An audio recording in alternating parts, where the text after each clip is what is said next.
This is a good one to go over because it came up today in class, which means that there's probably many people that have a question on it. So this is the one that's which statement best describes the inequality, correct? Yep. Okay, so you've got 4 options here. So the first one is the boundary line of the graph is solid, and we are looking at x plus 8y greater than 16.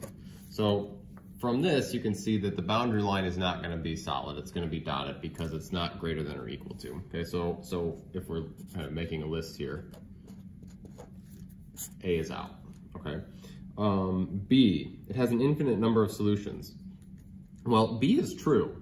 So we'll check the other 2, but B is definitely true because remember in the video I talked briefly at the beginning of it about how like the graph is used to represent all the possible x and y values that make this a true statement, right? So like, you know, if you put in 100 and 100, you're gonna get something bigger than 16. So you'd want to have that shaded. And it's like, there's a lot of them. In fact, there's an infinite number of x, y combinations that make this statement true. So B is true. There are infinitely many solutions, but let's check the other 2 as well. So C, the point 0, 0, 2 lies in the solution set. So we can check that. So if I plug in 0 and 2, I get 0 plus 8 times 2 greater than 16. And so I get 16 is greater than 16. And that's not true. They're equal. Okay, so C is out.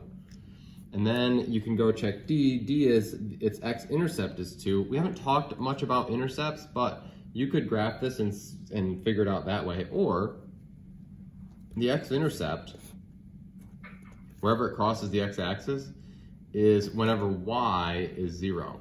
So what you can do is just plug 0 in here to the boundary line, and so you get x plus 0 is equal to 16, and so you can see that the x-intercept is going to be 16, and therefore you know that D can't be right either.